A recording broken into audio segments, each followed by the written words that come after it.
ফিরহাদ হাকিম তিনি আজকে ঋতব্রত বন্দ্যোপাধ্যায়ের ঘরে গেলেন। ঋতব্রত বন্দ্যোপাধ্যায়ের ঘরে ফিরহাদ হাকিমকে নিয়ে গেলেন সন্দীপন সাহা। বিরোধী দলনেতার ঘরে গেলেন ফিরহাদ হাকিম। ডেপুটি লিডারের সঙ্গে এলওপির ঘরে পৌঁছলেন মমতা বন্দ্যোপাধ্যায় ঘনিষ্ঠ ববি। বিদ্রোহী বিধায়কদের সঙ্গে বিধানসভায় পৌঁছলেন ফিরহাদ হাকিম। আপনি কি মমতা বন্দ্যোপাধ্যায়ের সঙ্গ ছাড়লেন?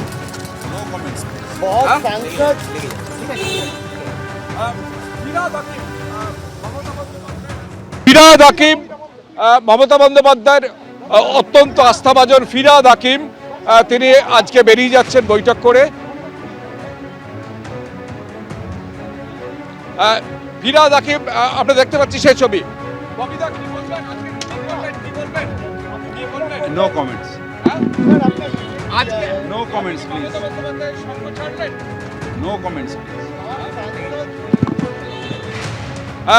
ফিরহাদ হাকিম মমতা বন্দ্যোপাধ্যায়ের আস্থাভাজন থেকে বেরিয়ে তাপস রায়ের সঙ্গে কথা বললেন। অর্থাৎ দিল্লিতে যেখানে ভাঙন স্পষ্ট, সেখানে এখানেও ভাঙন ক্রমশ চওড়া হচ্ছে।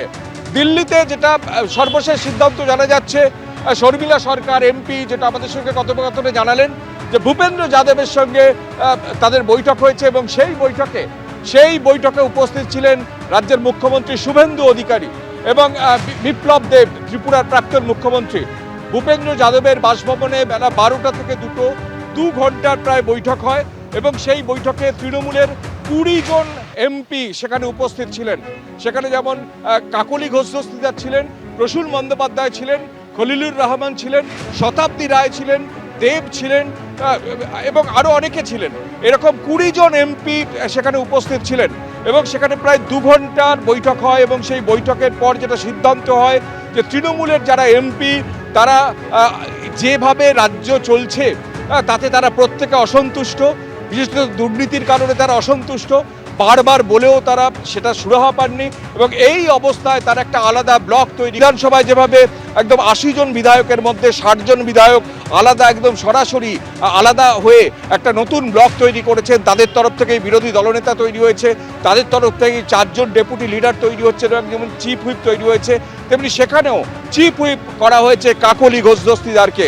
অর্থাৎ বারাসাতের MP Kakoli Ghosh দস্তিদারকে chief whip করা হয়েছে এবং তারা চিঠি লিখে এই 20 জন সেই চিঠিতে স্বাক্ষর করেছেন, সেই চিঠি জমা দেওয়া হয়েছে। অর্থাৎ সব মিলিয়ে ভাঙন একদম দিল্লিতে স্পষ্ট। ভাঙন মমতা বন্দ্যোপাধ্যায়ের হাতে, সংসদীয় দলও আর নেই। যেখানে মমতা বন্দ্যোপাধ্যায়, অভিষেক বন্দ্যোপাধ্যায় দিল্লিতে উপস্থিত, সেখানেও তার হাত থেকে হাতছাড়া হয়ে গেল দিল্লির সংসদীয় দল। আর আরও তাৎপর্যপূর্ণভাবে আমরা যেখানে দাঁড়িয়ে আছি রাজ্য বিধানসভার বাইরে, সেখানে ফিরহাদ হাকিম মমতা বন্দ্যোপাধ্যায়ের পরম আস্থাভাজন, তিনি পর্যন্ত প্রায় 1 ঘন্টার বেশি বৈঠক করলেন ঋতব্রত বন্দ্যোপাধ্যায় সহ বিদ্রোহী বিধায়কদের সঙ্গে। No comments. No comments, please. ABP Ananda, এগিয়ে থাকে, এগিয়ে রাখে।